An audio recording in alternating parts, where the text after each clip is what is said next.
மாத்திரை என்றால் என்ன அப்படின்னு இலக்கணத்தில் ஒன்று இருக்குது. எழுத்தினுடைய அந்த டைமிங், இக் அப்படிங்கிறது அரை மாத்திரை, காங்கிறது ஒரு மாத்திரை, காங்கிறது 2 மாத்திரை அப்படிம்பாங்க.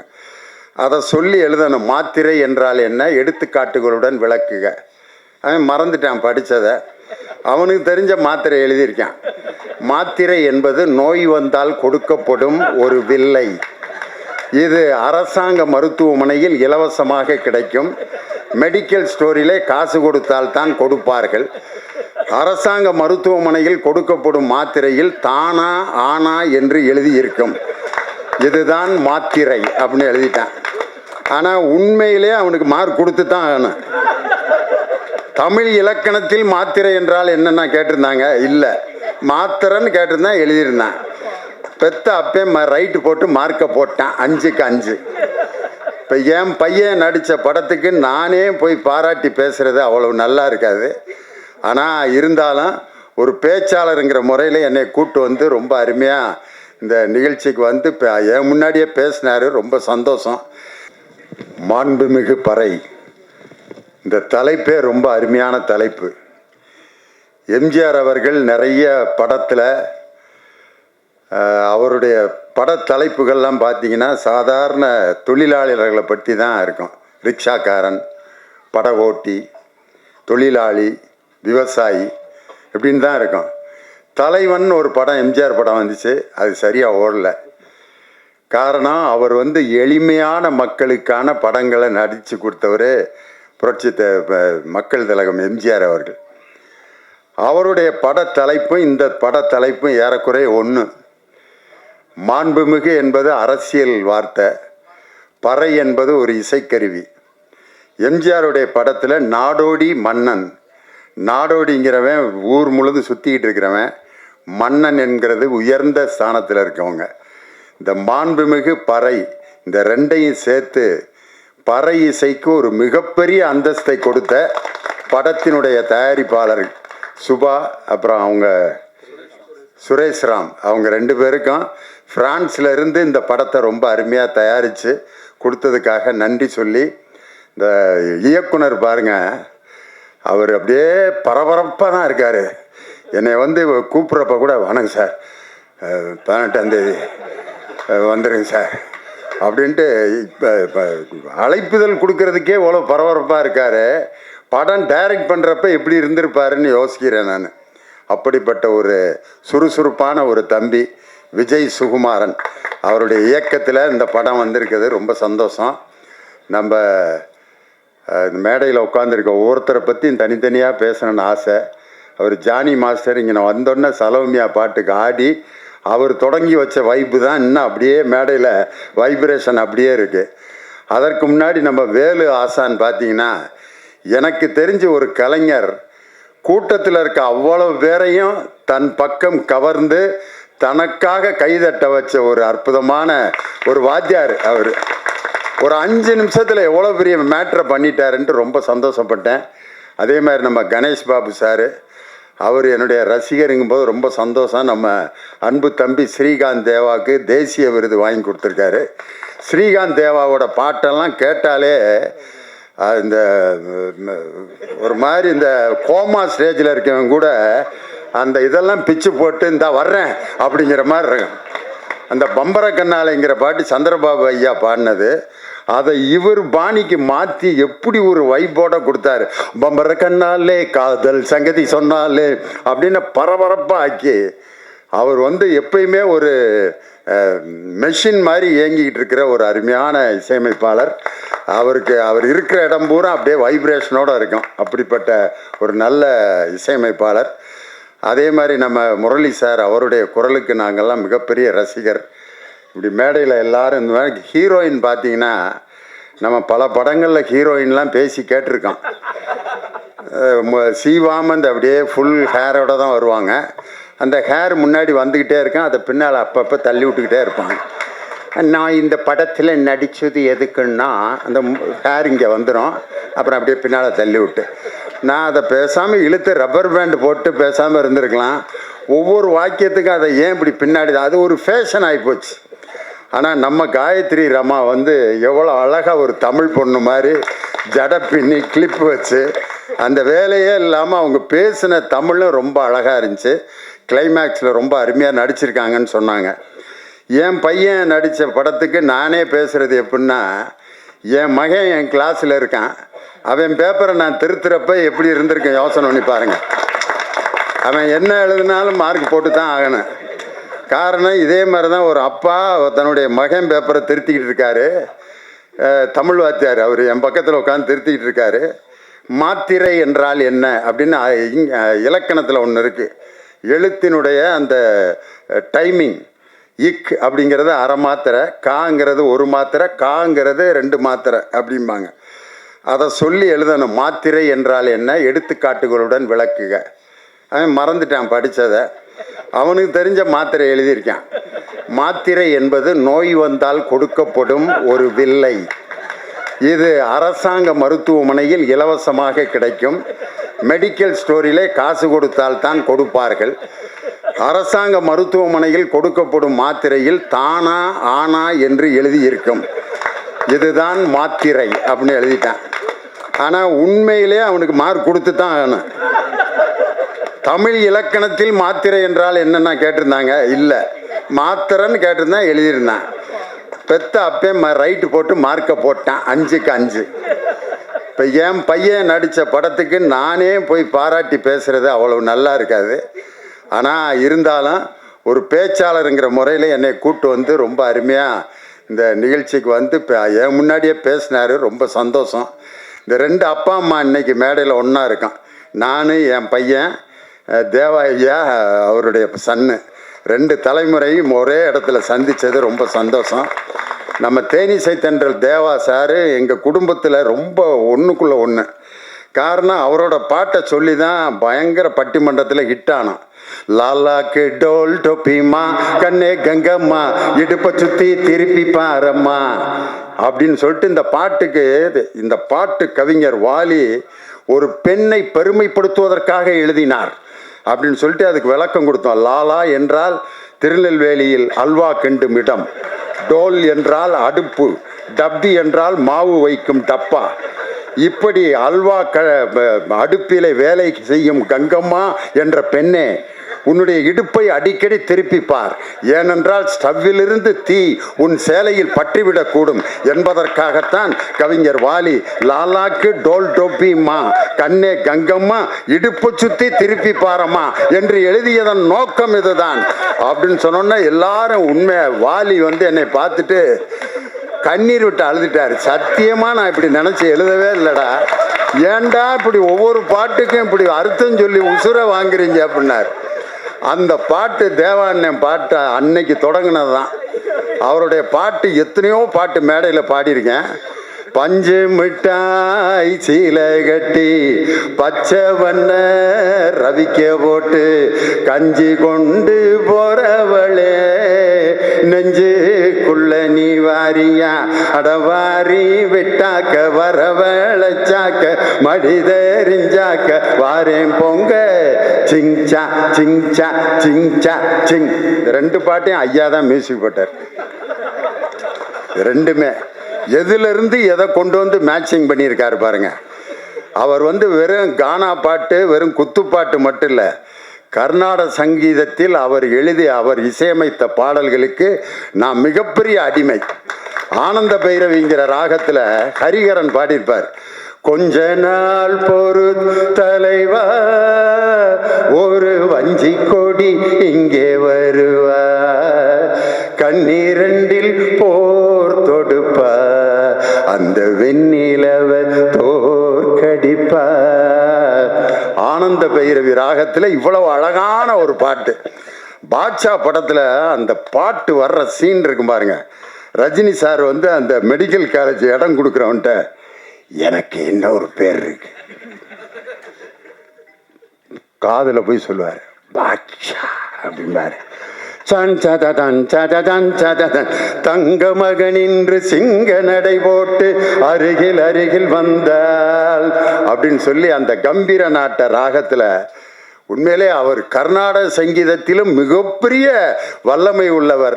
இன்னைக்கு அவர் கர்நாடக சங்கீதத்துக்காகவே ஒரு படத்துக்கு மியூசிக் போட்டிருக்காரு. அந்த படம் மிகப்பெரிய சங்கராபரணம் மாதிரி வெற்றி அடையணும்னு சொல்லி நம்ம தேவா சாருக்கு என்னுடைய மனமார்ந்த நன்றி. இந்த படத்துக்கு அவர் தான் உண்மையிலே ஹீரோ. அதனால் அவருடைய பாட்டை பற்றி ஒரு தனி பட்டிமன்றம் போடலாம்னு நான் ஆசைப்பட்றேன். அவர் கூடயே அவருடைய இசைக்குழுவோடு வச்சு மெல்லிசை மன்னரும் நகைச்சுவை தென்றலும்னு எம்எஸ்வி ஐயா கூட ஒரு 14 வாரம் விஜய் டிவியில் ப்ரோக்ராம் பண்ணான். இனி அடுத்து தேனிசை தென்றலும் நகைச்சுவை தென்றலும் சொல்லி நானும் தேவா சாரும் சேர்ந்து ஒரு ப்ரோக்ராம் பண்ணணும்னு சொல்லி எனக்கு ரொம்ப ஆசை. அந்த கனவை நனவாக்கணும்னு ரொம்ப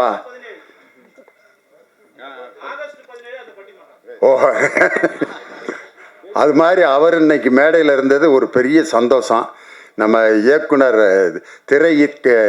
திரைக்கதை மன்னன் ஐயா கே பாக்யராஜ் அவருடைய படத்தில் ஒரு மறக்க முடியாத வாசகங்கள்னு நிறைய இருக்கு. அதில் அவர் படத்தில் இருக்கக்கூடிய அந்த மறக்க முடியாத காட்சிகள்னு நிறையா இருக்கு. இயக்குனர் கே பாக்யராஜன் அந்த போடுற இடம் பார்த்தீங்களா, அது ரொம்ப ரசிக்கிற மாதிரி ஒரு இடம் இருக்கும். இது நம்ம ஆளு படத்தில் அவர் சொந்த குரலில் பாடியிருப்பாங்க. ஐயா பச்சை மேலே சாமி ஒன்று உச்சி மேலே ஏறுதுன்னு எடுடா தம்பி மேலாம் கொஞ்சம் எதமா போட்டு தாளாம். கோயிலுக்கு சாமி கும்பிட போவாங்க. அப்போ இவருக்கு சாமி வரவே வராது. சாமி வருது சாமி வருதுன்னு ஆடுறா அப்படிம்பாங்க. ஆடவே மாட்டோம். வராமல் நான் இப்படி ஆடுறது வரலடா சாமி அப்படின்னு பின்னால் ஒரு ஊசியை வச்சு பேக்கில் ஒரு குத்தி விடுவாங்க. அப்படின்னா சாமி வந்துருச்சுன்ட்டு அந்த ஊசி குத்தி அவர் ஆடினோன்னே சாமி வந்துருச்சுன்னொன்னே எல்லாரும் கும்பிட ஆரம்பிப்பாங்க. இயக்கம் கே பாக்யராஜ் அப்படின்னு போடுவார். ஒவ்வொரு படத்துலையும் அந்த இடம் ரொம்ப பவர்ஃபுல்லாக இருக்கும். இன்னொரு படத்தில் ஒருத்தன் வண்டியில் நிறைய பாரம் ஏற்றி இழுத்துட்டு வருவான். அவன் ரொம்ப கஷ்டப்பட்டு இழுத்துட்டு வர்றதை பார்த்துட்டு இவரும் சேர்ந்து இழுக்கிறேன்ட்டு அப்படி இழுப்பார். அந்த வண்டி லோடு இந்த பக்கம் இறங்கிறேன், இவர் மட்டும் மேலே அப்படியே தொங்கிக்கிட்டே இருப்பார். அப்போ போடுவார் இயக்கம் கே பாக்யராஜன். ஒரு தன்னுடைய பேரை அந்த போடுறதுல கூட ஒரு அற்புதமான ரசனையை கொடுத்த ஒரு மாபெரும் திரைக்கதை மன்னன் எங்கள் ஐயா கே பாக்யராஜ் இந்த படத்துக்கு வாழ்த்து சொன்னது பெரிய சந்தோஷம். அதே மாதிரி பெரிய பெரிய தலைவர்களை எல்லாம் பேட்டி எடுக்க ஒரு பத்திரிகை நிருபர் போனார். அந்த தலைவர்கள் எல்லாம் தூங்கி விட்டார்கள். ஆனால் 12 மணிக்கு ஒரு தலைவர்கிட்ட போகிறாரு. ஆனால் அவர்கிட்ட 10 மணிக்கே வர்றேன்னு சொல்லியிருந்தார். ஆனால் 12 மணிக்கு அந்த நிருபர் போகிறாரு. அந்த தலைவர் உட்காந்து எழுதிக்கிட்டு இருக்காரு. அப்போ நான் 10 மணிக்கு வர்றேன்னு சொன்னேன், 12 மணிக்கு வர்றேன், இன்னமும் முழிச்சிருக்கீங்களே அப்படின்னு சொன்னோன்னு அந்த தலைவன் சொன்னான், என் மக்கள் இன்னும் உறக்கத்தில் இருக்கிறார்கள், அவர்கள் விழிக்கவில்லை, அவர்கள் விழிக்கும் வரை நானும் விழித்து கொண்டே தான் இருப்பேன் என்று சொன்ன ஒரு தலைவர் யார் என்றால் இந்திய அரசியலமைப்பு சட்டத்தை உருவாக்கிய சட்ட மாமேதை BR அம்பேத்கர் அவர்கள்தான். இன்னைக்கு சாதாரண சமூக நீதிக்காக உழைத்து கொண்டிருக்கக்கூடிய ஒரு மாபெரும், நான் மிகவும் நேசிக்கக்கூடிய என் அருமை சகோதரர் எழுச்சி தமிழர் தொல் திருமா அவர்கள் இந்த நிகழ்ச்சிக்கு வருகை தந்து இந்த இசை வெளியீட்டுக்கு வருகை தந்தது ரொம்ப எங்களுக்கெல்லாம் மிகப்பெரிய பெருமை. இந்த நிகழ்ச்சிக்கு வருகை தந்த என் அன்பு சகோதரர் வன்னி அரசு உள்ளிட்ட எல்லாருக்கும் என்னுடைய வணக்கத்தை சொல்லி ஒரே ஒரு கம்பேரிசன் மட்டும். அதாவது 2 விதமான கருவிகள் இருக்கும். நின்று வாசித்தோம்னா அதுக்கு பேர் நையாண்டி மேளம்பான், உட்காந்து அடித்தோம்னா அதுக்கு பேர் தவில். அவர் பெரிய வித்வான். இவர் குச்சியை வச்சுட்டு டண்டக்கன்னு அடிப்பார். அவர் நையாண்டி மேளம் அவருக்கு பேர். அதையே மேடையில் உட்காந்து தாக்கிட்டன்னு அடித்தா ஆஹா பெரிய வித்வான்றா தமிழ் வித்வான் அப்படிம்பாங்க. அதே மாதிரி நாயனம் கீழே நின்று கரகாட்டத்துக்கு ஊதுவார், அதுக்கு பேர் நாயனம்பாங்க. அதையே மேடையில் உட்காந்து அப்படின்னா நாதோஸ்வர வித்வான் அவருக்கு பேர். நின்று வாசித்தா அவர் நையாண்டி மேளம் நாயனா. ஆனால் உட்காந்து வாசித்தா அதுக்கே இன்னொரு பேர். அதே மாதிரி தான் இந்த தப்பாட்டத்தை உட்காந்து நீங்கள் வாசிக்க முடியுமா?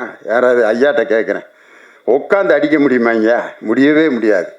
அதுக்கு ஒரு எனர்ஜி இல்லாமல் தப்பாட்டத்தை யாராலும் வாசிக்கவே முடியாது. ஐயா வந்து இப்படி வாசிக்கிட்டே இருந்தவர் திடீர்னு இப்படி ஒரு மூமெண்ட் கொடுத்தாரு பாருங்க, கூட்டமே அப்படியே லேசாக அப்படியே அவர் கூட அப்படியே ஆடிச்சு. அதே மாதிரி நம்ம ஆழி இசைக்குழு அடாடாடா பெர்ஃபார்மன்ஸு உண்மையிலே அந்த தப்பாட்டத்துக்குன்னு ஒரு யூனிஃபார்ம் இருக்கான். ஆனால் எல்லாம் ஜீன்ஸ் பேண்ட்டு டிஷர்ட் போட்டு நார்த் ஸ்டார் ஷூ போட்டு அவங்க வாசித்த அந்த அழகு கலை ரொம்ப அந்த எழிலுக்கு என்னுடைய மனமார்ந்த வாழ்த்துக்களும் பாராட்டுக்கலாம். அதனால் இந்த நிகழ்ச்சிக்கு வருகை தந்து இந்த அருமையான இசை நிகழ்ச்சியில் தப்பாட்டங்கிறது எல்லா இடத்துலையும் அந்த தப்பு இசை வந்துக்கிட்டே இருக்கும். இளையராஜா சார் புன்னகை மன்னன் படத்தில் ஒரு பாட்டு போட்டிருப்பார், ரேவதி டான்ஸ் ஆடிருப்பாங்க. கவிதை கேளுங்கள் கருவில் பிறந்தது ராகம், நடனம் பாருங்கள் இதுவும் ஒரு வகை ராகம். அதில் இடையில வரும் தப்பாட்டம், ஜகன ஜகன ஜம் ஜம் தக ஜகன ஜகன ஜம், ஜகன ஜகன ஜம் ஜம் தக ஜகன ஜகன ஜம், ஜகன ஜகன ஜம் ஜம் தக ஜகன ஜகன ஜம், ஜகன ஜகன ஜம் ஜம் தக ஜகன ஜகன ஜம். ஆனால் அதில் ரேவதி பரதநாட்டியம் ஆடுவாங்க. ஆனால் இது உண்மையிலே இது எங்கிருந்து பிறந்தது என்றால் ஒரு தப்பு, அதாவது பறை இசையிலிருந்து கிளம்பியது தான் இந்த அருமையான தாளம் ஜதி எல்லாமே. அதே மாதிரி இன்னொரு படத்தில் ராமராஜன் ஐயா பாடுறப்போ ஒரு காதல் பாட்டில் ஜிஞ்சனக்கு ஜனக்கு நான் சொல்லித்தரேன் கணக்கு, மனைவி கிட்ட கணக்கு சொல்றதுக்கு கூட ஜிஞ்சனக்கு ஜனக்கு தான். அது கூட பாருங்க, அதுக்கு பேர் காதல் பறை, ஜிஞ்சனக்கு ஜனக்கு நான் சொல்லித்தர்றேன் கணக்கு அப்படின்னு. அதனால எல்லா பாடல்களிலும் இந்த பறை இசை என்பது மனிதன் தமிழன் பண்ற மனிதன் தோன்றிய அந்த காலகட்டத்திலே தோன்றிய முதல் இசை எது என்றால் அது பறை இசைதான் என்பதற்கு இதுதான் எடுத்துக்காட்டு. அதனால தான் திருக்குறள்ல குழல் இனிது யாழ் இனிது அப்படின்ற குழல் யாழ் ரெண்டுலையும் பாருங்க சிறப்பு ரகரம் இருக்கும். முழவு அப்படிங்கிற வார்த்தையிலே சிறப்பு ரகரம் இருக்கும். இந்த மூன்று கருவிகளும் பாருங்க, குழல்ங்கிறது ஊதுற கருவி, யாழ்ங்கிறது கம்பி கருவி, முழவுங்கிறது தோல் கருவி. இந்த மூணுலையும் தமிழுக்கு வரக்கூடிய சிறப்பு லகரம் இருக்கு அப்படின்னு சொன்னா இசையின் மூல ஆதார மொழி எது என்று சொன்னால் குழல் இனிது யாழ் இனிது என்று வள்ளுவரே எழுதியிருக்கார்னா 2000 ஆண்டுகளுக்கு முன்பே இசையில் தோன்றிய இனம் தமிழ் இனம்தான். அவனால் உருவாக்கப்பட்ட இசை இந்த பறை இசை. அதனால அந்த மிருதங்கத்திலாம் பார்த்தீங்கன்னா வார் பிடிக்கிறது சுதி சேர்க்கறதுலாம் சொல்லுவாங்க. பறையிலாம் சுதி சேர்க்கறது ஒன்றும் கிடையாது. நெருப்பை மூட்டி ஒரு காய்ச்சுவாங்க, டங் டங் டங் டங் டங். இன்னைக்கு பனியில் இருந்தனால தான் தண்டங்க தண்டங்க தண்டங்க எழிலோட இது ரொம்ப ஒரு நெருப்பில் மட்டும் காய்ச்சி இருந்தால் இன்னைக்கு இந்த இடமே அப்படி அதிர்வு இருந்திருக்கும். அதில் அந்த வார் பிடிக்கிறதுங்கிறத தில்லான மோனம்பால் படத்தில் நாயேஸ் பார்த்தீங்கன்னா அதில் சவுடால் வைத்தியா நடிச்சிருப்பாரு. ஏன்டா அம்பே சண்முக சுந்தரம் மகாராஜா ஊதுறது கூப்பிட்றாரு வர்றாடா, ஏண்டிமா மோகனா இங்கே மகாராஜா கூப்பிட்டுருக்காரு வந்துட்டு இருக்காடா அப்படின்னு பேசிகிட்டே இருப்பார். அப்போ பாலையா சொல்லுவார், இந்த நரம்பு பயலை வார் புட்டுச்சா எல்லாம் சரியாக போயிடும்டா அப்படிம்பார். அந்த நாயேசை நரம்பு பயலை வார் பிடிச்சாம்பார். அந்த மிருதங்கத்தில் சுருதி சேர்க்கறதுன்னு ஒரு இடம் இருக்குது. ஆனால் பறை இசைக்கு அப்படிலாம் இல்லை. மக்களுடைய எண்ணங்களிலும் மகிழ்ச்சியிலும் ஒவ்வொரு விஷயத்திலும் உருவானது இந்த பறை இசை. விலங்குகளிடமிருந்து தன்னை காப்பாற்றுவதற்காகவும் மற்றவர்களுக்கு செய்திகளை அறிவிப்பதற்காகவும் உருவாக்கப்பட்ட இசை இந்த பறை இசை. எங்கள் ஊரில் இந்த பறை இசை எப்படி பயன்படுத்தினாங்கன்னா 2 குரூப்புக்கு இடையில திருவிழாவில் சண்டை வந்துருச்சு. ஒன்னே நான் இப்போ என்ன நான் இப்போ அடித்து கொல்லாமல் விட மாட்டான் கேன்னு கத்திக்கிட்டு இருக்கான். அதுங்க எங்கள் ஊர் நாட்டாம்காரர் வந்தார். எப்படா அவங்கள ஸ்டாப் பண்ணுறதுன்னு பறை இசை கலைஞர்களை ஒரு 50 பேரை 20 பேர் இருந்தாங்க. இங்கே வாங்க ஜிஎன் வேலுச்சாமி குரூப், அவங்க வந்து சப்பரத்தில் வாசிக்கிறதுக்காக வந்திருக்காங்க. இங்கே வாங்க இந்த 2 பேர்த்துக்கு இடையில அடிங்க எல்லாரும் அப்படின்னோடனே ஜந்தக்கு ஜக்கச்சுக்கு ஜந்தக்கு ஜத்தக்கு ஜந்தக்கு ஜத்தக்கு ஜந்தக்கு ஜத்தக்கு ஜந்தக். இவன் பேசுறது அவனுக்கு கேட்கல, அவன் பேசுறது இவனுக்கு கேட்கல. கேட்டால் தானே திருப்பி சண்டை போடுவேன். அடிச்ச அடியில் இவன் பேசுறது அவனுக்கு கேட்கல, அவன் பேசுறது சண்டை முடிச்சுட்டு அவன் பாட்டுக்கு போயிட்டான். நாட்டாம்காரரை பார்த்தேன், ஐயா எல்லாத்துக்கும் அறிவிக்கிறதுக்கு தான் பறையை பயன்படுத்துவாங்க, நீ சண்டைக்கு சமாதானத்துக்கு பறையை பயன்படுத்தின ஒரே ஆள் நீதாயான்ட்டு. அதனால் இது போர் பறை மட்டும் இல்லை, போர் நடப்பதற்கு, போரே நடக்காமல் சமாதானம் செய்வதற்கு கூட இந்த பறை என்ற இசை உதவி செய்யுங்கிறதுக்கு இதுதான் எடுத்துக்காட்டு. அப்படிப்பட்ட அருமையான பறை இசையை பற்றிய இந்த மாண்புமிகு பறை என்ற படம் டிசம்பர் 12ஆம் தேதி அன்னைக்கு ரிலீஸ் ஆகுது. சூப்பர் ஸ்டார் சூப்பர் ஸ்டாரோட ரசிகன் எங்கள் ஐயா தேனிசை தென்றல் தேவான்னு சொன்னாங்க. நான் அதை மாற்றி சொல்கிறேன். சூப்பர் ஸ்டாரோட ரசிகன் ஐயா இல்லை, தேவாவோட ரசிகன் சூப்பர் ஸ்டார் ரஜினிகாந்த். காரணம், அவருடைய தேவாதி தேவா அப்படிங்கிற அந்த நிகழ்ச்சிக்கு அவர் வருகை தந்து அந்த தஞ்சாவூர் மண்ணை எடுத்துங்கிற பாட்டை அந்த சிங்கப்பூர் அதிபர் நான் சாகும்போது இந்த பாட்டை போட்டுட்டு தான் நான் என்னுடைய பாடியை அடக்கம் பண்ணணும்னு சொல்கிற அளவுக்கு ஒரு சிங்கப்பூர் அதிபர் இறக்கும்போது கூட தேவாண்ணன் பாட்டை இறந்த பிறகு கூட கேட்டு தான் அடக்கம் போயிருக்காருன்னா எப்படிப்பட்ட ரசிகர்களை எல்லாம் அவர் இந்த உலகம் முழுவதும் சம்பாதித்திருக்கிறார் அப்படிங்கிறத பார்த்துட்டு அவர்தான் இந்த படத்தினுடைய, என் மகனை விட அவர்தான் இந்த படத்தினுடைய கதாநாயகன் என்று சொல்லி இந்த நல்ல வாய்ப்பை கொடுத்த எல்லோருக்கும் என்னுடைய வணக்கத்தை சொல்லி எங்களுடைய அழைப்பை ஏற்று வருகை தந்த எங்கள் அன்பு சகோதரர் எழுச்சி தமிழர் இந்தியா அப்படிங்கிற அந்த கூட்டணியில், இந்தியாங்கிற அந்த இந்துல மேலே இருக்கிற ஒரு புள்ளி இருக்கு பாருங்க, அந்த புள்ளி தான் என் அருமை சகோதரர் தொல் திருமா அவர்கள். அந்த புள்ளியை எடுத்துட்டா இனதியான் மாறிடும்.